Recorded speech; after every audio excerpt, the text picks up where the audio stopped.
Hello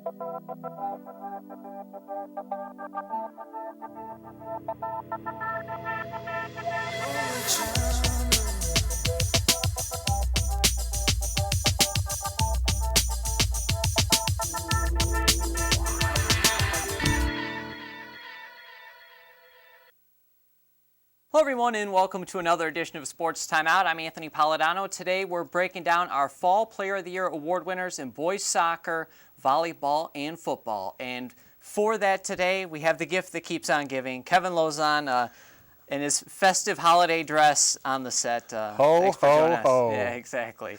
It's good to be back. It's been a while since I was able to sit in this chair. I know. And we got the full half hour today to talk about things going on in the area. And we'll start right out with boys soccer, a season that seems like it ended a long time ago, but we had a pretty good year in area soccer with some of our area teams having some success. We had a MAC Red champion, a MAC White, a MAC Blue, and a district champ. So good year. What do you got for boys soccer? Start with fourth place, and you're voting up to first. Fourth place for soccer, I picked Justin Smith from Stevenson. Justin Smith this year went through some injuries, suffered, battled the injury plague all year. When he was off the field, Stevenson was a good team. When he was on the field, they became a very, very good team. He just seemed to make plays all over the field, whether it was an assist, a key goal late. He was a difference maker, and I think he was kind of that glue that kept the Titans going. I know Coach Mondu had nothing but lots of praise whenever Justin Smith was on the field. He just thought that he was like Steve Eisner with the Red Wings, or he was the captain. He compared him to Lauren Turkington a little bit with the girls team. A lot of plays started off of his foot. He wouldn't always get credited with the assist, but the play happened because of a play that Justin Smith made in the middle of the field. Exactly. Third place, I took Dario Polino from Ford. He's only a junior. Seems like he's been there forever. Going to enjoy watching him again next year. Dario, a lot like Justin Smith, he's the glue that keeps the team going, or keeps them together. The big thing with Dario, throw-ins. How many assists did he get this year on the throw-ins? Plus, he can score. He's a playmaker. He hustles like crazy. He's one of those players that every coach would love to have. Right. Second place, I took Mark Tarazzi. What a great story from Sterling Heights High School. Mark Tarazzi, only a junior, had 27 goals, 6 assists this year. Seemed like he had a magnet in his shoe. It seemed like the ball never left that shoe. And like I said, I think I've been to 3 or 4 games this year with Sterling Heights, and he probably missed on probably 10 or 12 more scoring opportunities. So, he knows what to do when he gets the ball. He still scored 27 goals. How many could have he scored? Right. And number 1, Bobby Adkins from Utica. What more can you say about Bobby Adkins? He's done it for him for 3 years now. The kid's unbelievable. He's got pinpoint accuracy from 40 yards out. He's a playmaker. He's a scorer. He's just a leader. And he was really a difference maker for the Utica squad. My voting very similar to yours. The only difference I had, fourth place, I had Mike Mendola, the goalie for Stevenson. I thought Mike, also an underclassman, had an outstanding year. I really liked his aggressiveness, knowing when to come out of goal and not shying away from contact. He took a lot of abuse there coming up at the front of the box to try and head off some goals. And I thought he had a great season, especially got hot at the end of the season and helped lead Stevenson to the district title. I also had Dario Polino third. Just great speed, and as you said, a great weapon with the throw-ins. And that was a team that had a lot of good senior players, and in the voting, a lot of those players kind of pulled away from each other in terms of votes. They split up votes because they had about 5 or 6 guys that really were in contention and worthy. I had Mark Tarazzi also second.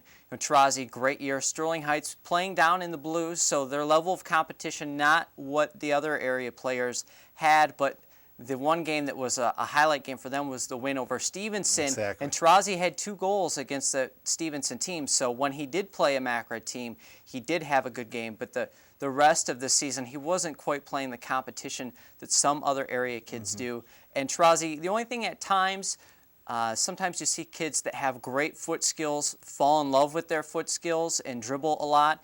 I would have liked to have seen Tarazzi give up the ball a little bit more and create a little more opportunities for his teammates. I think that's something that he should do next year, a la Bobby Adkins, who was number 1 because of that. He had the 24 goals, but he also set up his teammates a lot and created opportunities for his teammates, and he's got great taste in colleges, going to Western Michigan. So you got to like that out of Bobby Atkins. And I'm sure that Mark Taurasi will be taking your advice after he watches this show. Yeah, we'll see, possibly. But the winner was Atkins, who finished first, 56 points, 5 first-place votes. Taurasi finished second, followed by Justin Smith. Blake Reedy, the senior goalie at Eisenhower, finishes fourth, followed by Foligno, Jimmy Lawson, Templeton, Grishai. There's those Ford quality seniors I was talking about. John Dushai of Stevenson follows that. Then Mike Mendola and Aldo Carcanosi, the move-in to Stevenson, who gave them a big lift this year, finishes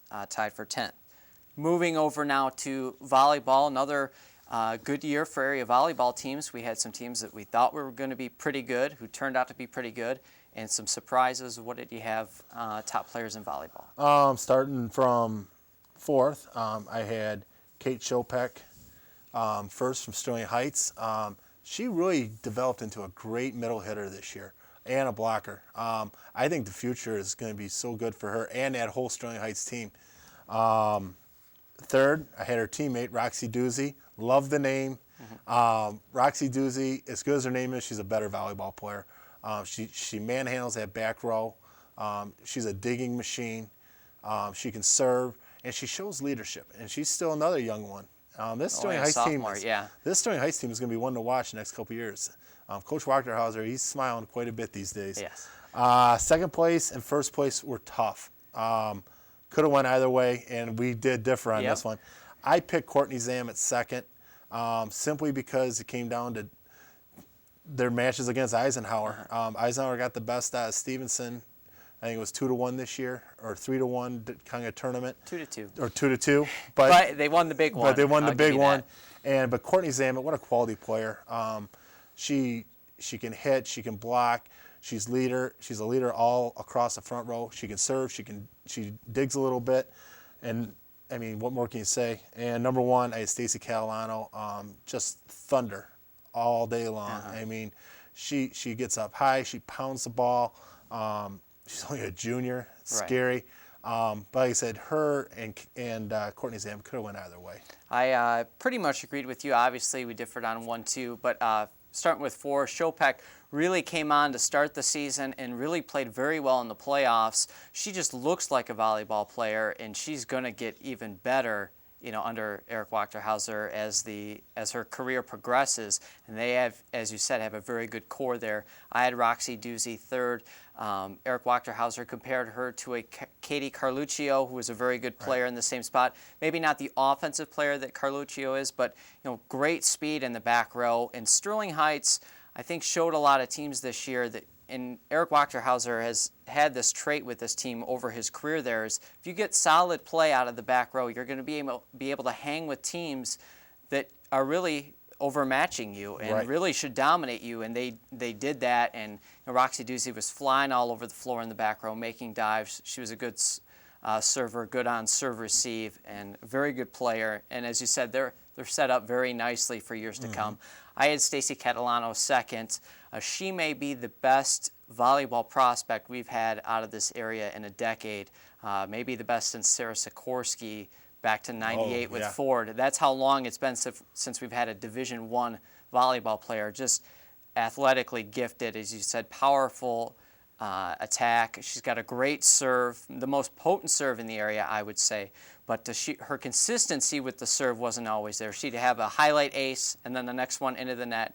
I think next year she'll get a little more consistent with that serve and knowing when to pull it out. And Eisenhower's team didn't have quite the success as Stevenson did. So I gave Stevenson and Courtney Zammit my first place vote. Zammit, maybe not as athletically gifted as Catalano, but a very good player. Could have been a college volleyball player. She's going to Lake Superior State for basketball. Very good at the net, good leader, good serve.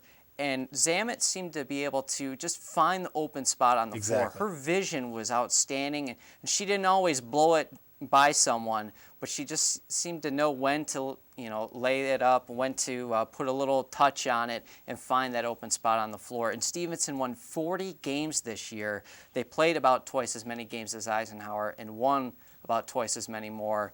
Their first league title since 1989, since George Herbert Walker Bush was in office. So it's been a while for them. Did you have to look in a history book for that? No, I knew that actually, but no, they a great season for them, and I had Zamet number 1, and it was a very close vote, but Zamet is the winner of our Player of the Year award, finishing with 52 points. Catalano, very close second, one of the closest votes we've ever had.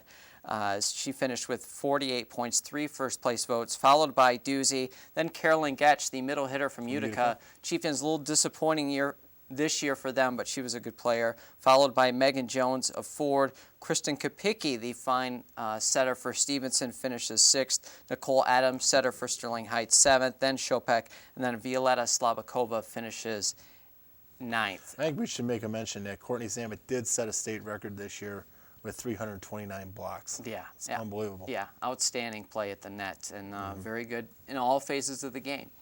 Moving on now to football. Tough ending to the football season, but one of the greatest games ever played for those that saw the Lake Orion-Stevenson game or highlights of it. And our award voting reflected Stevenson's a great year. What are your top 4 in the area in football? My top 4 in football. Number 4, I had Charlie Walker. What a middle linebacker for Stevenson. The guy is all over the field. He plugs the holes when he has to. Great speed, strong upper body. He's only a junior. He's gonna spearhead that defense next year. 3rd, I had Brett Cotton. I thought for Eisenhower, wide receiver, I thought he had a great season. He was, kind of going in. Everyone knew about Tara Kopacia, and but Cotton was one. I think, what do you have this year? He had nearly what, almost 100 receptions, I think, or 80 receptions or something like that. 49 receptions. 49. Almost, okay, I'm a little bit off on that. There. You gave him a little career receptions. Yeah, okay, there you go. But he had 10 touchdowns. He's a playmaker for him. He was their deep threat. 2nd place, DJ Mershman, another deep threat for Stevenson. The way he hooked up with number 1 on my list, Jason Fracassa, those 2 guys, they're going to be back next year. DJ Mershman can go deep, he can go across the middle. Whenever you need a big play, look for him. And for Casa, what more can you say? I think the kid really grew up this year. I think he matured as a quarterback. I think next year he's in line for just an outstanding all-state season. I think he can take the Titans right to Ford Field next year. He when 3rd down and 6, sometimes he would run the ball. If he got flush out pie, he wasn't afraid to put his head in there and get those 6 yards. He developed the throwing on the run this year, which was a problem for him in the past. I just have a world of praise for Jason Fracassa. I pretty much agreed with you on the top 4. My 4th was Thomas Barham.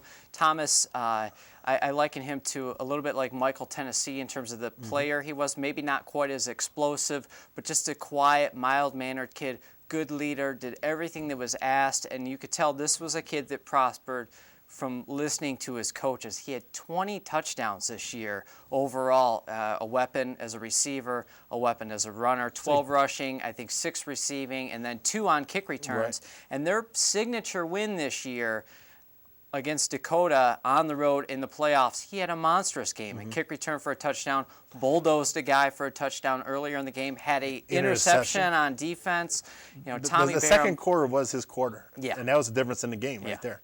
Yeah, and a lot of people look at Justice Wright and think, maybe Justice a little more talented, but that win, the signature win, Tommy Barham was the guy. He's the senior, great leader, so I had him number 4. I agreed with you, Brett Cotton, 3rd. I think we thought that Eisenhower was going to be our team that was going deep when we started the season. Too many injuries. They disappointed, but the one guy that stuck with it the whole year and was healthy enough to have a fantastic year and did was Cotton. He played well both sides of the ball. He had a fumble recovery on a blocked kick against Chippewa Valley. He ran in for a touchdown. Great hands, good cutting ability, good defender, very good player on a team that we said struggled with injuries. We thought they were going to put up 50 points a game with the healthy Taylor Capacia. That just never materialized.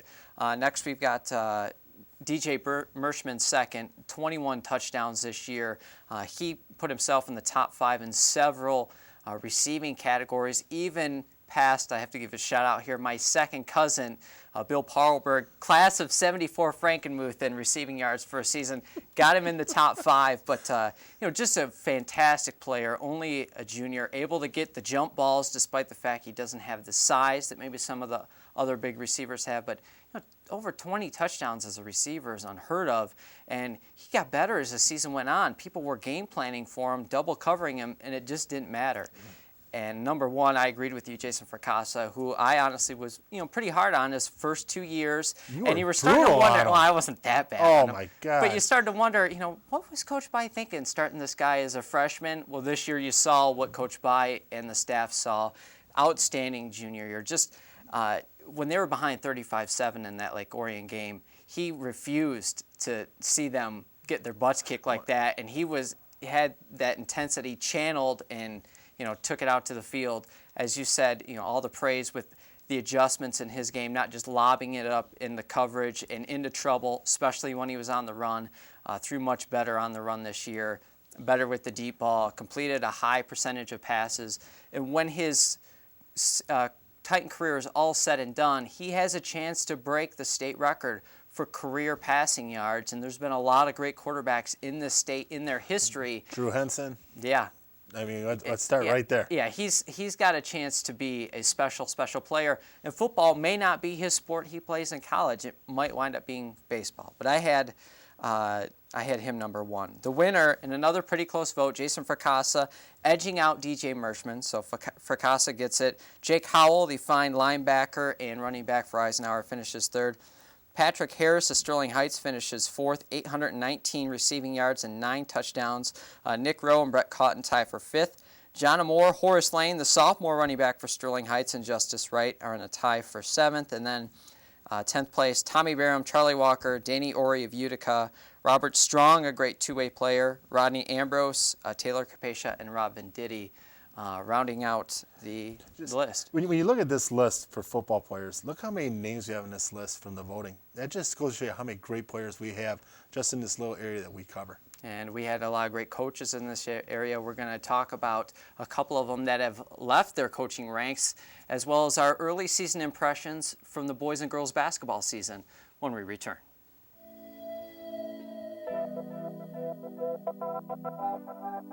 I'm Lyra, and this is my friend Yuri. In my world, there is a special bond between animals and humans. In your world, there are polar bears who are at risk. They need your help if they are to survive. Global climate change is reducing the size of their home and shortening the season in which they are able to find food. World Wildlife Fund works every day to study how global warming impacts the Earth.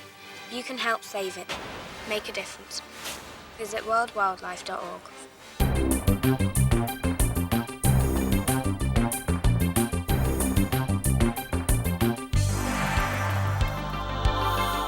Sterling Heights has 3 drop-off recycling centers. One at the Department of Public Works on 18 Mile, a second on 15 Mile near Baumgardner Park, and a third on Clinton River Road across from Gainsley Drive. Just recycle it. And welcome back, everyone, to Sports Timeout, talking about the fall sports season with Kevin and wrapping up with some final thoughts here on the fall season. We had 2 of our coaches resign recently, Jay Anthus at Ford resigning, and Dave Cutlip down at Sterling Heights resigning. Anthus, 19-18 in 4 years with the Falcons. They made the playoffs in 2006, their only playoff appearance under him. Dave Cutlip, 65-60 in 13 years. He leaves a Sterling Heights all-time leader in coaching wins, a 4-time playoff qualifier were Sterling Heights' best years, 2000, 01, and 03. They won 8 games each of those 3 years, and in 03 they made it to the 3rd round of the playoffs, got a couple playoff wins. Just your thoughts on both those guys that we've gotten to know pretty well over the last couple of years. Almost a contrast in styles between the two. Jay Anthus, I have a lot of respect for Jay Anthus. He grew up in Elkton, up in the Thumb, and he played up there, and I covered sports up there for 2 years. And just speaking with the people that I know from up there after I met Jay down here, nothing but praise of what kind of player he was up there. And he kind of carried it on to this Ford team. When you looked at his Ford team, it reminded me a lot of the teams that Elk to Pigeon Bayport have had up in the thumb. Very, very organized individual, specific to detail. I'm going to miss him a lot. I hope that someday he'll get back into coaching. I think he brings a lot to the table. Unfortunately, his teams, whether it was an injury bug or just didn't meet expectations, this year I think there's more injuries. Yeah. The offensive line just got pounded. And that was early a on. strength going and into that was the a strength season, going yeah. in. This was supposed to be their year, but injuries happen. We all know that. It's unfortunate. But, Jay's a quality coach, and he surrounds himself with quality coaches. I'm hoping that whoever takes over that job, if it's somebody within the program, that I hope they carry on what he has already brought these last 4 years, because I think the groundwork is set. I think now it's time for somebody to carry it over to the next level, and I think Jay would have been able to do that. It's unfortunate he's gone, but he's really done a lot of good things at Ford. Well, he did a good job of getting more turnout to the program. I think when he took Their over, numbers went their up. numbers were down quite a bit, but he got the numbers up, and that's what you have to do to start things turn around. Ford is kind of an interesting place. Even if you go back to Butch Wagner and Greg Desmet's days, they're a team that if you put them in the MAC white, they're kind of too good for the MAC white. They kind of dominate the MAC exactly. white, maybe struggle with their red crossover opponents. But then if you put them up in the red, they're middle of the pack red and below, really. They have a hard time with those upper echelon teams, minus a big win over Dakota a couple weeks ago. Sometimes I think what happens, and this happens not just with Ford, but with other teams, you dominate the MAC white, and then they have the transition year. They push you up into the MAC red. Well, when they're pushing you up, you're graduating all that talent that led you in the MAC white. Now you're depleted, and now you look like not a bad team, but like you said, a middle-of-the-road team in the MAC red. And I think that's kind of what happened to Ford. Romeo, I mean, they're maybe the exception right now, because this year they went from the white into the red and they carried it over. But they brought a lot of kids back. A lot of programs that doesn't happen. The one thing that sticks out in my mind about Jay Anthus is that he ran the program his way, and he stuck to his guns. He stuck to his rules. Ford could have more wins under him, more than just one game over 500. But there were times when he benched talented players that broke rules just to be consistent and prove a point. And that doesn't get you wins, and sometimes the fans go, "What? You didn't win more." Well, you're still teaching kids. Exactly. These are still high school kids. It's a high school game. And I agree with you. This year, injuries just completely decimated them. They lost 3/5 of their offensive line before the season even started. The defense had problems.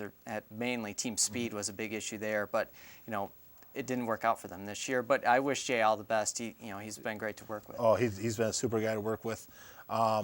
Dave Cutlip, I was very shocked. I never expected, even with Jay, I was shocked to hear about both of them stepping down. Dave Cutlip, he gets so much out of the players that he has. Numbers have always been a struggle at Sterling Heights. Right. I mean, Dave would be jumping for joy if he had 38, 39, 40 kids out. But he did with 30 kids, 32 kids, what most coaches do with 55, 60 kids. Right. He drained the well till it was dry with the talent that he had. What a motivator. I wish he would have been my coach back in the day, because I think sometimes you need a coach that's not afraid to get in someone's face, and especially in football. Football's a sport where you got to be able to take it. And you know what? As much as Jay would get on kids in practice, he'd be the first one when those kids came out the field to give them a tap on the helmet. Cutlip. I'm sorry, Yeah. Dave Cutlip. He'd be the first one to give him a high five, a fist pump, a tap on the helmet, give him a hug. I've seen him cry after big losses. The guy bleeds football. Right. He is a football coach, and I just hope the best for him. I hope he shows up somewhere else. I hope that he gets the success that he deserves.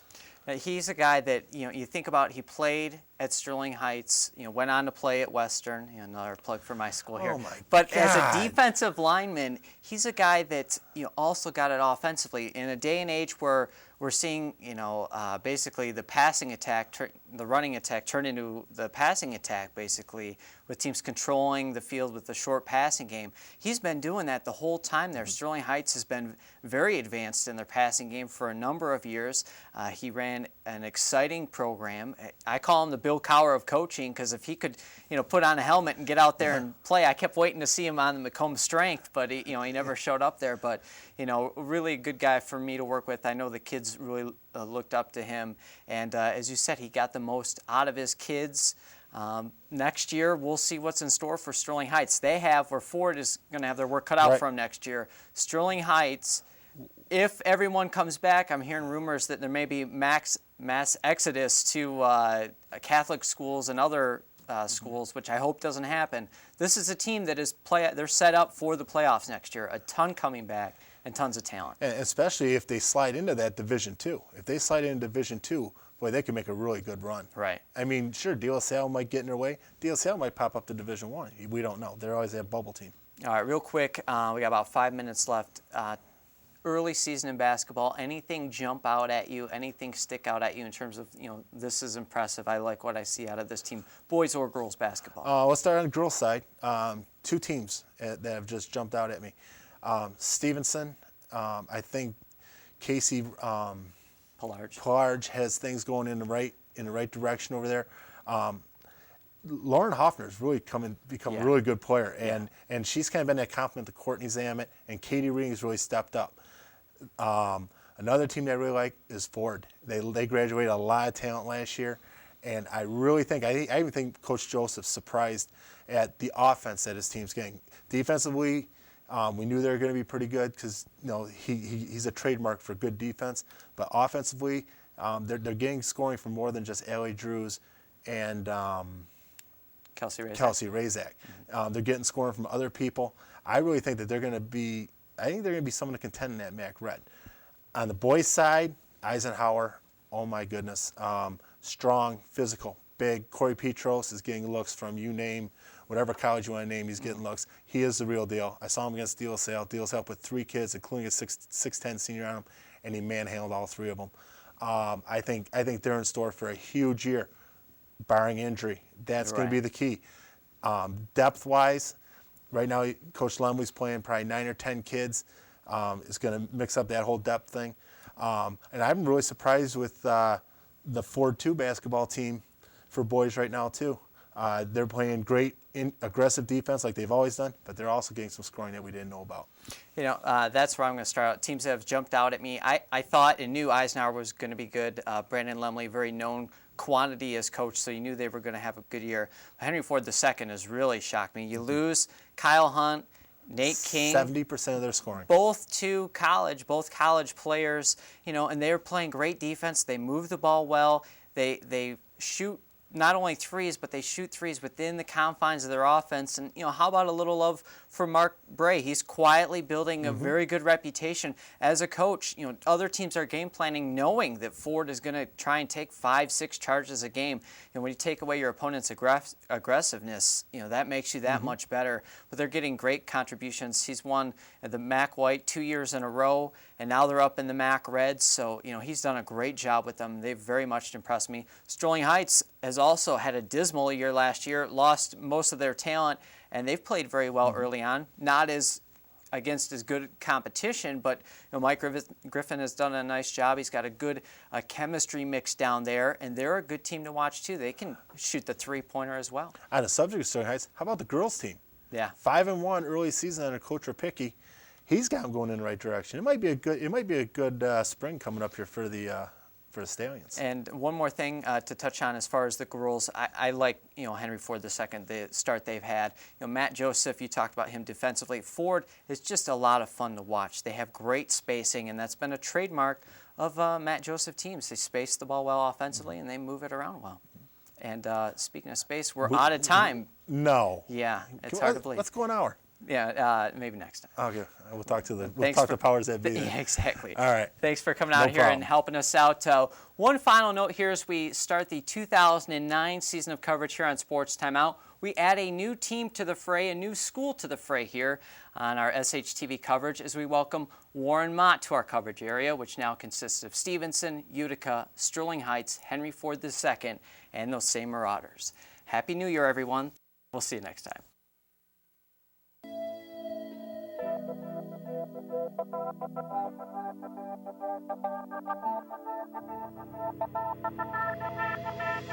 Oh,